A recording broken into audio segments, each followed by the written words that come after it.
Bitch up. Bitch up. Bitch up. Oh my god, bitch up. Bitch up. 表酱，表酱。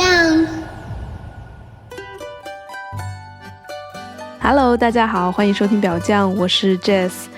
这一期我们要来聊一个既寻常又神秘的话题——潮吹。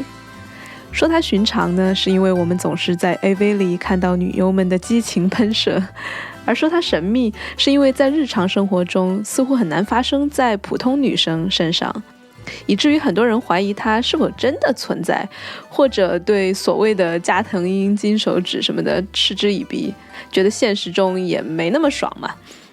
我呢，之前也看过不少技术帖，但都说得很泛泛，什么女生要放松啊，男生手速要快啊之类的，但都没有从亲身体验者的角度来讲怎么做。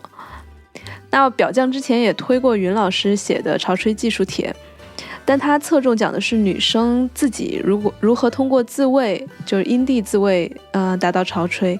大家关注微信公众号表酱 FM， 回复 CC 就可以看到2个英文字母，避免敏感词啊。这一期呢，我和嘉宾 Calvin 聊的就是如何在2个人的互动中实现潮吹，所以对云老师的那一篇有所补充。那有哪些姿势上的诀窍呢？又有哪些心法呀？这些我们都有聊到。因为我跟他几乎是每次都亲测有效，所以我比较相信他能够给大家带来非常实际的技术指导。其实Kevin 他也并不是天生就是潮吹大神了，他在探索的过程中有很多次失败的经历，但我恰恰是觉得是这样的普通的男生的经历更加值得分享和学习吧，也让大家不要灰心失望，勤学苦练总会有一天会让你很惊喜的，因为潮吹真的是还蛮特别的体验。这是一期英文节目，但我会用中文再转述一次放在微信公众号里面，同样是回复 CC 可以查看。如果我们的听众朋友里面有英文听译能力比较好的，且愿意为大家谋福利，也欢迎给我们留言，成为表酱的翻译志愿者。也希望大家多多打赏这一期，这一期所有的打赏金额我们都会给这位潜在的翻译志愿者，好吧？好啦，那就来听一听史上最详细的潮吹技术帖吧。Now today I'm having a guest, Calvin. Hi. Hi. Calvin is a role partner I have for quite a long time, and accidentally I also discovered that he is very good at making people squirt. But before we dive into that, do you also want to introduce yourself a little bit more? Yeah, I should introduce myself. So my name is Calvin. I'm 27 years old and I'm from Rotterdam, here in the Netherlands. And yeah, like Jess said, I'm a rope artist. I really like doing that, and I really like. So yeah. As I said, there's nothing else than squirting. Yeah. No, but I know Calvin also had a band and works in many other things. I work in the music industry as a technician. And do some nice things there. Cool. Well, but both using fingers. I enjoy things that I can do with my hands. Right. So let's talk about squirting, because that's something for a long time very mysterious to me, also to a lot of people. Yeah, and still to me as well. I don't really know what it is. Don't know exactly how it works in the body, because I'm not an expert on it in any way. Anatomy. But it is something that I really like and find very sexy. Yeah, you mentioned that it was a fetish of yours. Yeah, it used to be. Used to be. It used to be something that really, really extremely turned me on. When was that, when you first found out? It was with my first partner, and after a while, we started experimenting with sex, and we watched some porns and things, and we found it out, and we both really liked it, so we wanted to try it. But we found out that it's actually quite hard. It's not something that just happens. You have to learn. Yeah, for some people it just happens, but it usually takes a specific kind of stimulants in order to make it happen.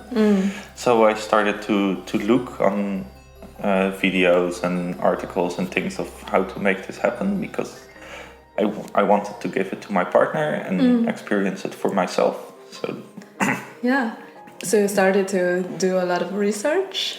Yeah, a bit. I started to watch some videos and. But what kind of videos are they? Still porn or more technical ones? You have some more technical ones. You can usually find them on porn sites, and it's usually someone explaining what they're doing and telling the girl to relax and to just accept it. And I found out that it's all quite a violent technique. It's not going slow. It has a build up, but it's. I think that's the crucial thing. Yeah. Because you're one of the very few men I knew that can make me squirt. Because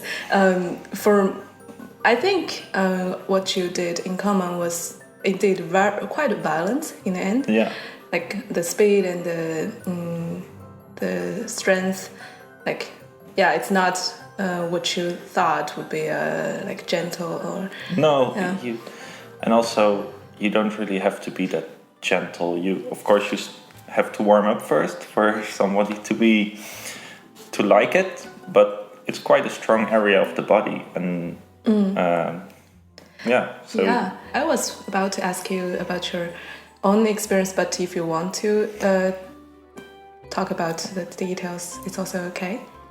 No, I like to share a bit of my experience. Sure. When we started to experiment with it, we actually found that it's harder than you think. It's not something that happens instantly, and we found that it's also mentally, especially for the girl receiving it, quite a step to let it go, because in the beginning it can feel a bit uncomfortable, like something is happening in your body that never happened before, and you're like, oh, I don't like this. It feels strange, but then if you accept it, then it will become something really nice.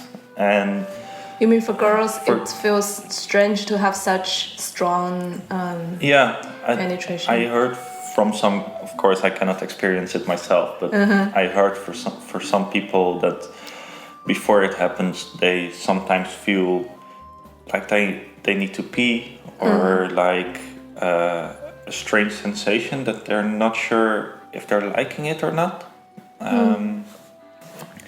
And I think for guys it sometimes can take a while, so sometimes you can feel like you're not doing it right because it's not happening, but actually you're doing it right, it just takes more time. And we had a lot of failures when we tried, a lot of times when it didn't happen. And then one time it was actually during a threesome, so we were all really, really aroused, and then it did happen. And I think that's also something that's really important, is that you're very, very aroused, and that you're very, very going into the moment, not thinking about other things, and then it might just happen. Yeah, I find that very important as well, because for girls you have this mental burden that, what if I didn't squirt but I just peed, and would that be so super awkward?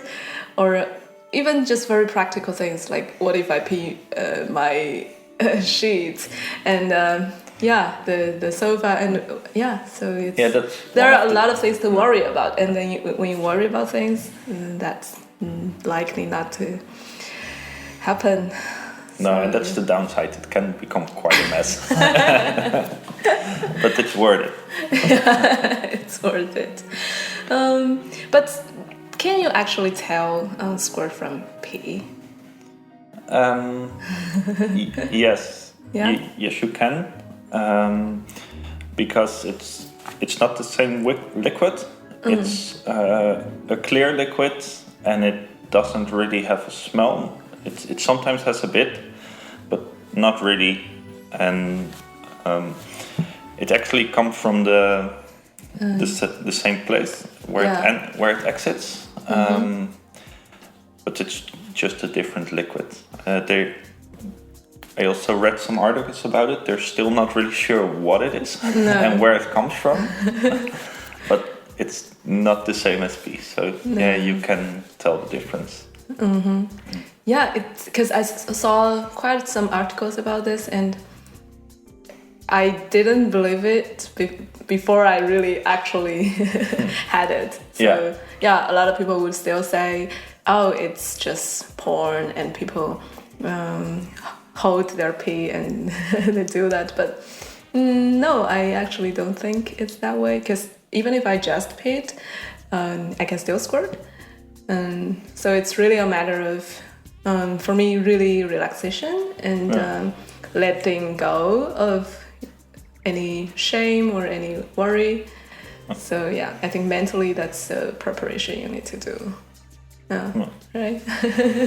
So how long do you remember how long it has taken for you to really, from the moment that I'm gonna do this till the first success?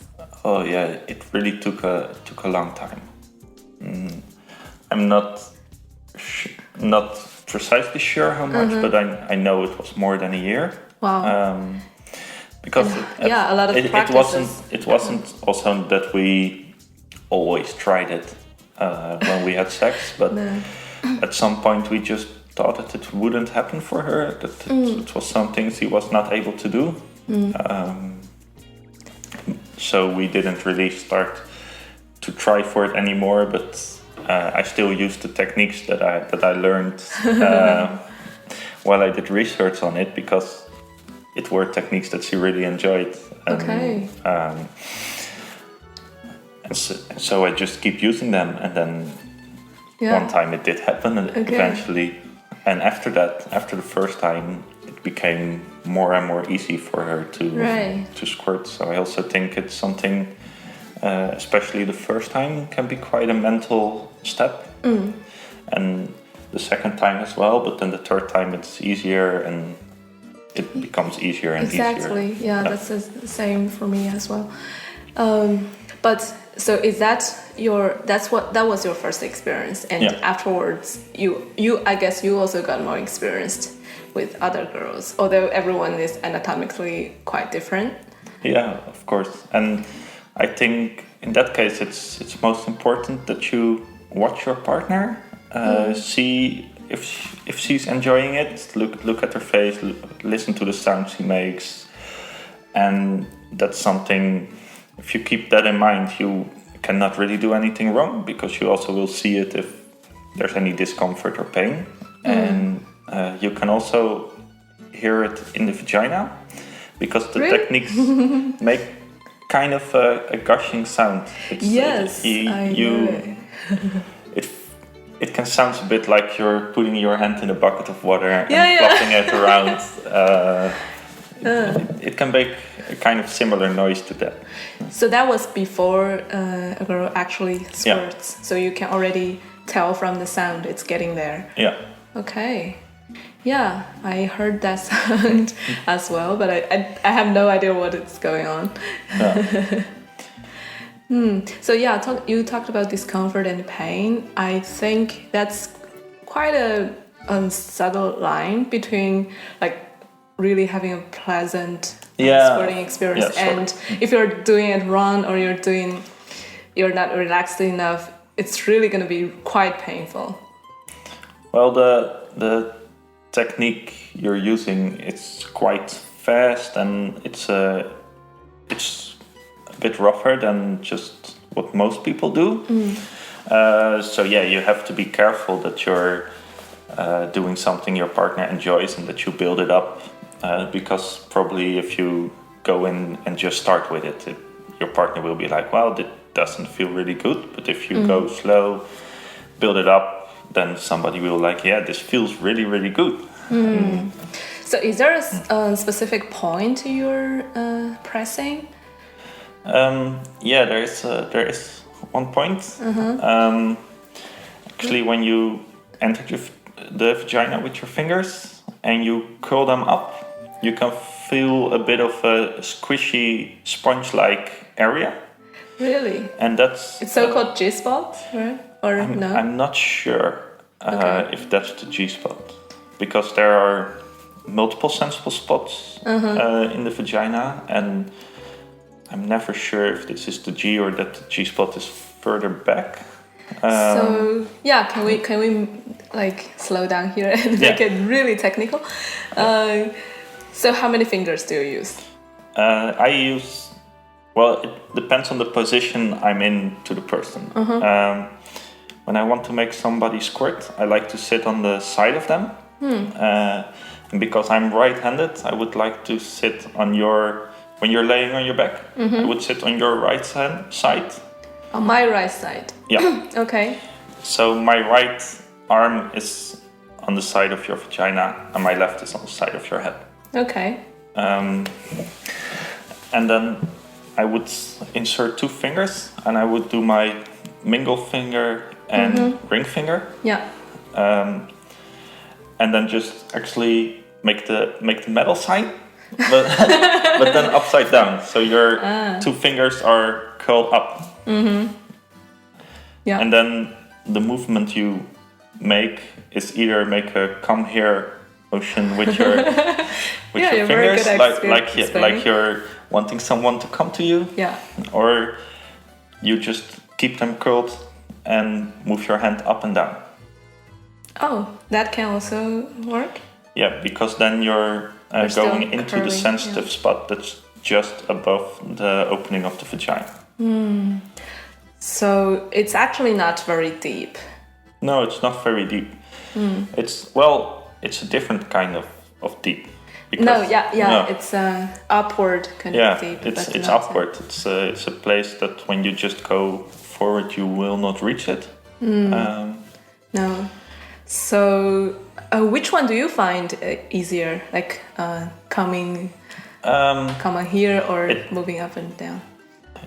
I find the up and down more effective because you can do it more rapidly, because you can make the movement come from your arm and not just from the fingers. Or the wrist. But I use both. Especially I use the come here technique mostly in the beginning to warm someone up, because it's a bit more gentle, and then when I see that the person is beginning to enjoy it more and more and more, I pick up the pace and switch to the up and down.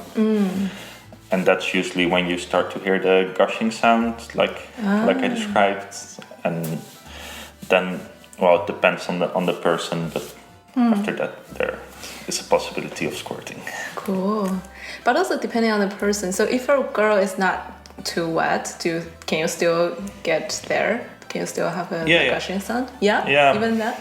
But it's also a point where usually the girl is getting more wet. Okay. And I think it's everything's already beginning to get more moist, preparing to squirt at that point. But again, I'm not an expert. I don't know how this. I don't really know how this works. I just make it up as I go and just try to explain the things I'm experiencing. Of course, yeah.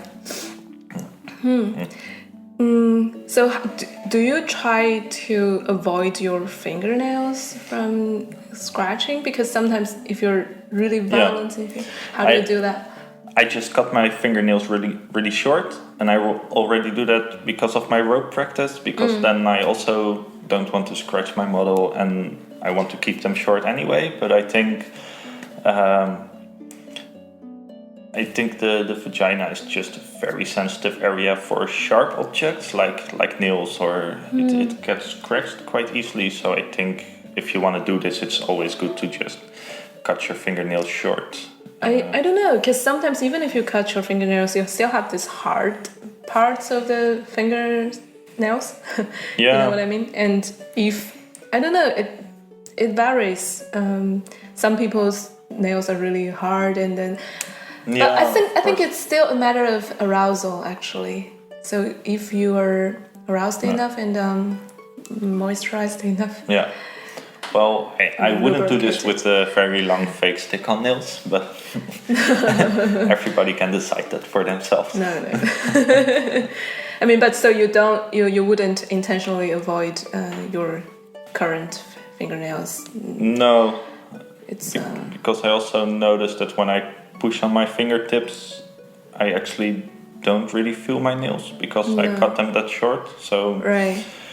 There will not be much of a concern. And also again, for everybody it's different. So sometimes you notice that you might at some way hurt your partner a bit with your fingernails, and in that case I would just find a way to hold my fingers in which that doesn't happen. And that's what I mean with focus on your partner. Look, and you can see if anything is not right.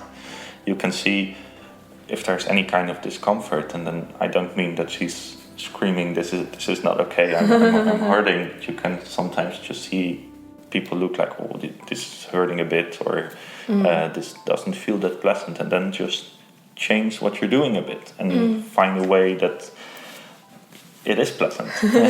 Yeah, so in that sense, the girl's response is also very important. Yes. Like it's our responsibility to communicate with you either with our facial expressions or with our voice. And you can do that by just saying, please do this, please do that, or you can show it by making moaning sounds to show your enjoyment, or facial expression, whatever works for you, but just communicate something in some way.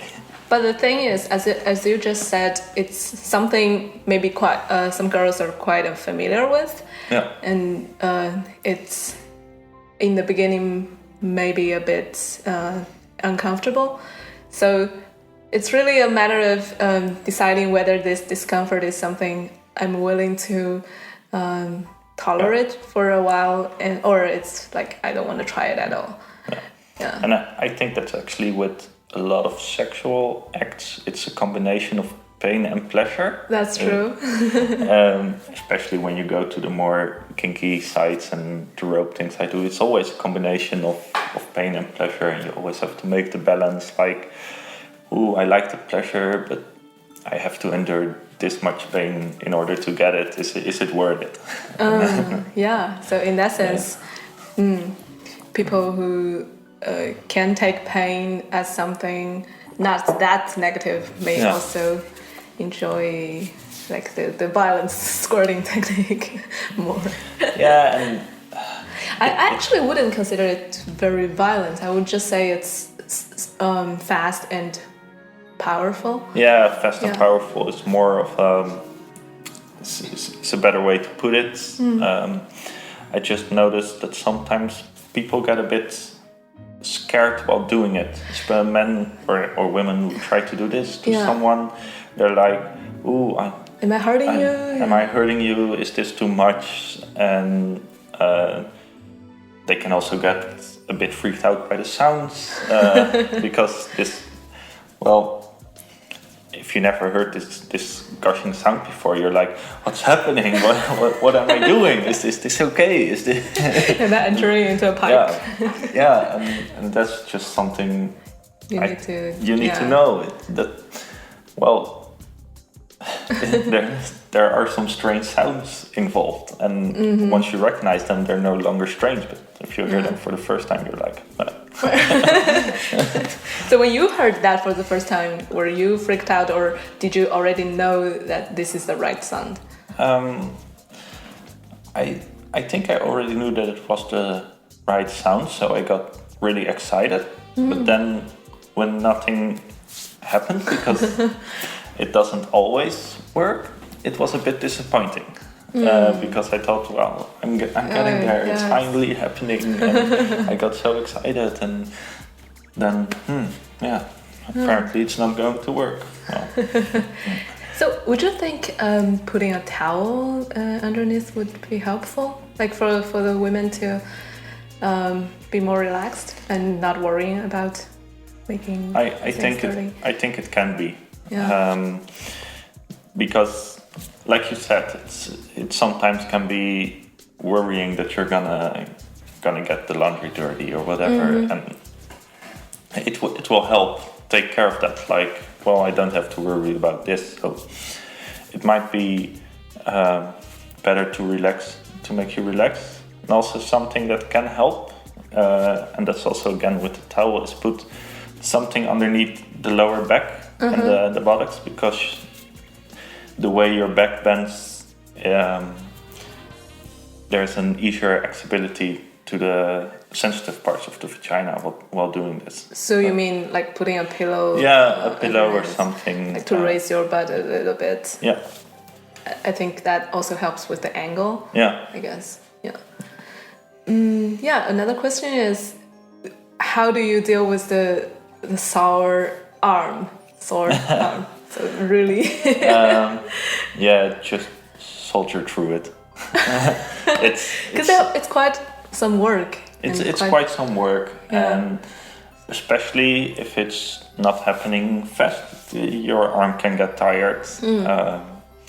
But yeah, I enjoy doing it, and if it's just like everything, it's a goal. But the most important thing is that you have fun together, and if it doesn't happen and my arm is just getting too sore, then we're just gonna do something else and maybe come back to it later, or as long as we're enjoying it. But do you also build up your stamina of your arm?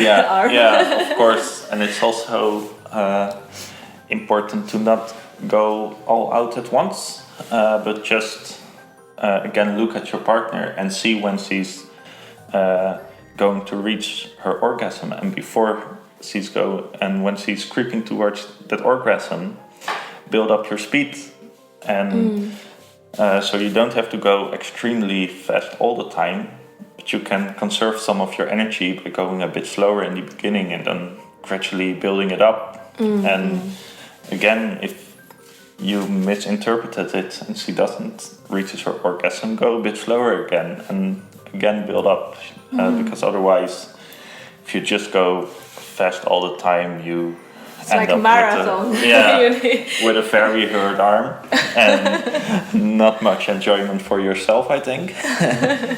No. Yeah. So how long does it take on average to arrive that square? I have no idea. Yeah. Because your sense of time is. Your sense of time, and also it depends so much from person to person, because, well, I think I had cases where I really wanted someone to squirt and it took half an hour or even longer before it happened, and I also had cases whereby it happened within 1 or 2 minutes. And it's just very hard to say. It's hard to say. I like that answer, because, well, people just have to accept that it varies and don't expect that it will happen in a few minutes. It's not like this is a simple technique to make someone squirt in 5 minutes. Would be nice if it was there, but I don't think it is. No. But they also talk about orgasm. I read somewhere that there are two different things. Yes, that's true. That's correct. Sometimes an orgasm and squirting go together, but it's also possible to have an orgasm without squirting, or squirting without an orgasm. So they're two different things. But I find that the principle is quite the same, as it's for both orgasm and squirting. It's a build-up in the body that leads to a release. Indeed. And that's why I talk about it like it's an orgasm, because even though it's not technically the same thing, it works. It works kind of the same. And it has the same curve. Yeah, that's indeed. the case. That's why also you both need to build up and speed up maybe. Yeah.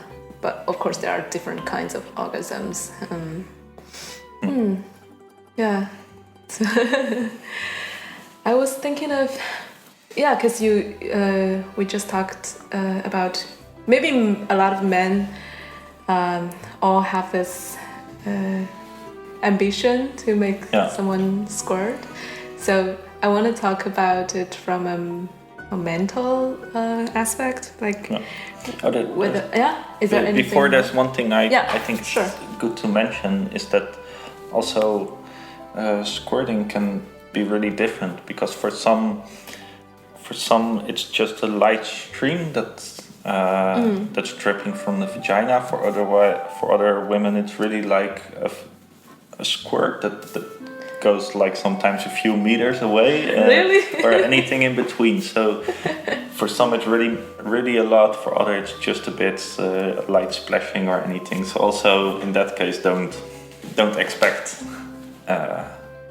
too much, because it can also really vary in the volume, the distance it goes, and so you would still count those streaming as squirting? Yeah, because the word squirt is more like ejaculation kind of, but if that's some liquid and sometimes it's just like a few drops splashing out of it. Sometimes it's really like a big stream going. So I think that's also important to mention before people like it has to be this way, otherwise it's not. Right. So sometimes porns can be misleading. Yeah. Oh yeah, there was another question I wanted to ask.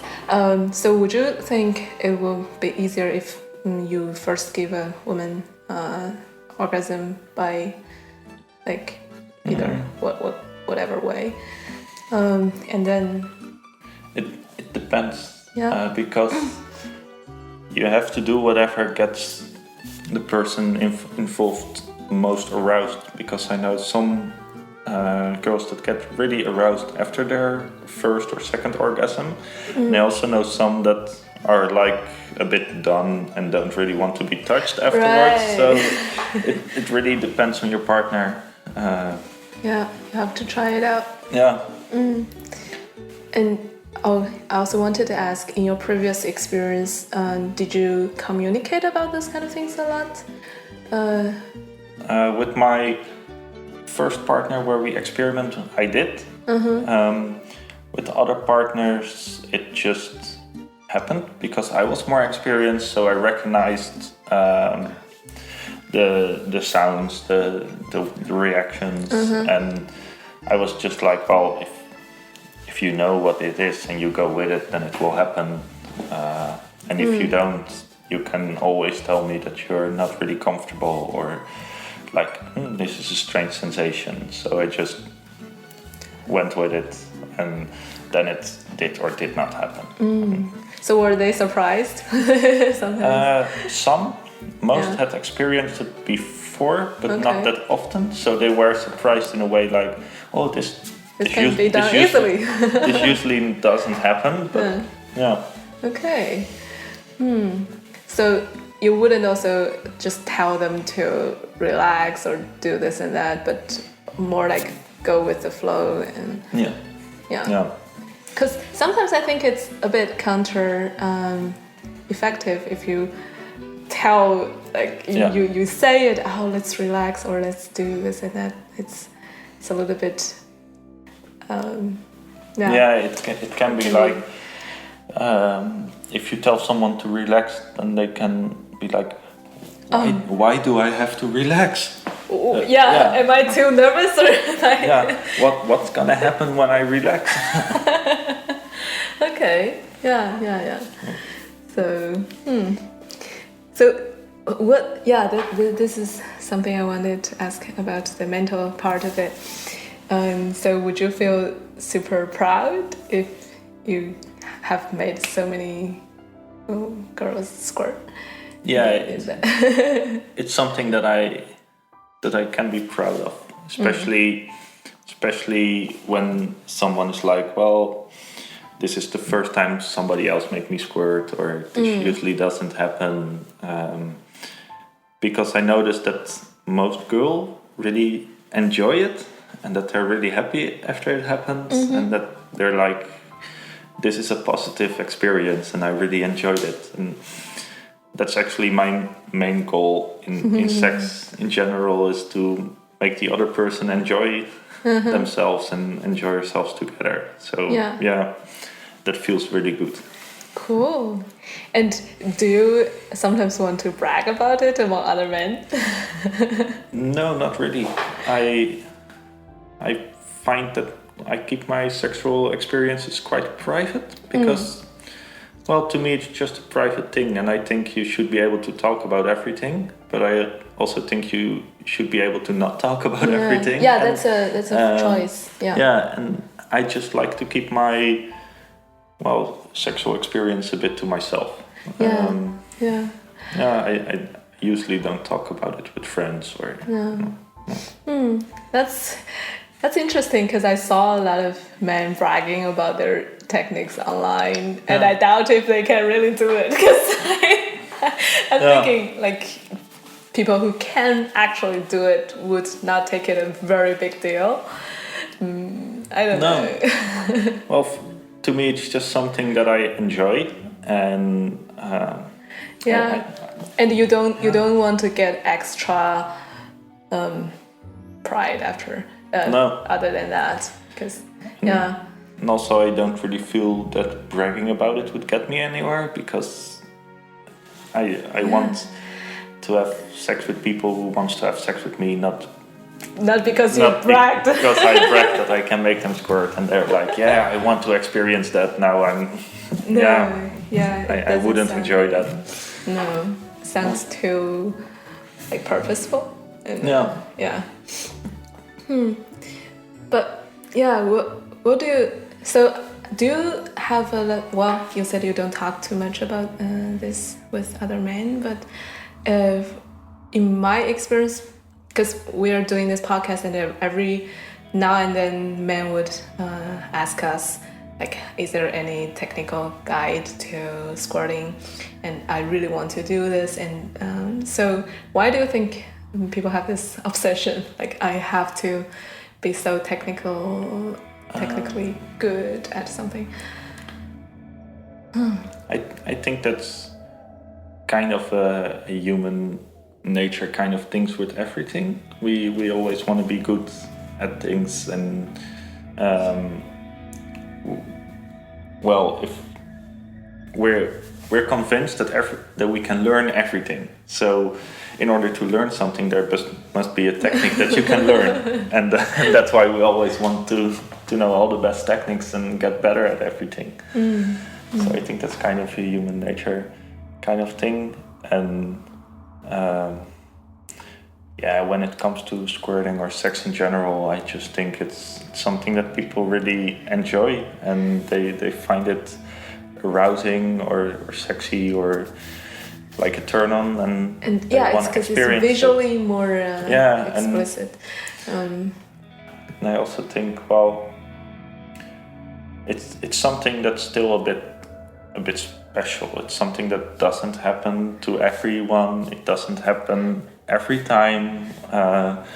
So I think also a lot of men see it as an accomplishment when they're able to make it happen to someone. Mm-hmm. Yeah, I think squirting is something in particular, special in this way, because it's not very often. And so that people would really mystify it and really want to achieve. And when you can achieve, of course, you feel really proud. But does that also give you a lot of pressure if you can't? Or did you, for example, before you could do it, did you feel a lot of frustration or pressure being not able to? I felt a bit of frustration, especially when you felt that you were getting close but still not getting there. Then it can be a bit like, I'm failing at this. I'm supposed to be able to do this, and I want to be able to do this. So that can be frustrating. But I think, right now it's not something that I actively seek while having sex, but it's something that I know can happen. And for now, I'm still enjoying myself if it doesn't happen. So I don't have to worry if it's not happening. And I think that's also very important, and that's also helps to get everyone relaxed. Is to not put pressure on it. No, indeed, it's not a goal-oriented task. No. And there are so many ways of having fun. And also for most girls I know, sometimes it happens really easily and sometimes it just won't happen, and it's okay. So is there anything else we forgot to mention? Well, we can always mention again that it's really fun to do that. That's bragging. Indeed. I enjoy it as well. And is there anything you want to ask me? Well, you talked a bit about it beforehand, but what's your experiences with it? Sure. I can share. For a long time I couldn't do it, and I didn't. I was also doubting if it's really a thing. So I tried and I didn't make it, and I thought, well, maybe I'm just not that kind of woman. It will never happen to me, until I think the first time it was when I was having sex. When I was having Skype sex with my ex-partner, I actually put a anal bead, and then somehow that when I pull that out, maybe that happens to stimulate my vagina as well. And I actually squirted. So it was not even like a vaginal stimulation, but at least at that time I knew I can do this, and I think that was a very a breakthrough, like mentally. I know I can, and I was also super excited to see it actually squirting, since I was Skyping, and it actually squirted on that screen. And my partner was like, he was so excited, and he was like, "Oh, you did it!" I actually think that's the most important thing. Like the scene you just described is probably somewhere where you were really aroused because you were doing something really nice. You were not trying to make this happen. Exactly. And that actually made so that everything was in order so it could happen, and it did happen. And It's really like something you cannot put a lot of effort on a goal, and then because that was really something I didn't expect at all. But I was really happy, and I knew that I could, but still for a long time I didn't have it with actual intercourse or fingering. So I forgot about it until I went to a play party, and I was having sex with quite some random people, and a guy just came, and he looks very hipsterish. Hippie. I mean. No, it's a different. That's a different thing. It's quite hippie. And most of the time I was not interested in that type of people, but at that time I was really aroused, and I was like, when he was only asking, "Can I finger you?" I was like, okay, you can have a try. And literally within a minute or even 30 seconds, I squirted, and I was super surprised. I was like, well, if it was not in this play party, I may never have had sex with a hippie, and I'm never gonna experience that fast squirt. So that was also a very special occasion, and also I didn't expect that to happen, and then it happened. So again, and then it was you. That was also quite surprising. We've seen each other for several times in the rope thing, and that was less sexual in a narrow definition of sex. Yeah. So yeah, I didn't expect that either, and it was super fast. Like before I realized it, I squirted. No. So yeah. Oh, I actually still have a funny story about that because that was on the couch at my place. Yeah. And then when I dropped you off at the train, I went back home and I sat down on the couch and I was like, why is my ass wet? I'm still wet the next day. No, it was the same evening. Okay. And I was like, oh yeah. So yeah, it can give a bit of a mess. Oh. It's worth it. Okay. But so you just washed everything. Okay. By the way, yeah, this is another technical question. Is there any easy to wash like spray or something for your couch? There must be. Like, do you use them or? Not that I know of. It usually never happens on my couch because I did it. I noticed that it was coming, so I could have stopped if I didn't want it to happen. Right. Oh, that's sweet. Yeah, because that's also if, for example, you're while applying this technique for sometimes it just happens. But if you're trying to reach this kind of squirting, for example, you know you're on your perfectly just washed bed sheets and you notice that it's happening, and you're like, well, I don't want to ruin my sheets. Then just stop doing it, and it will usually go away. Especially if you recognize it early enough. So it's that can be a bummer.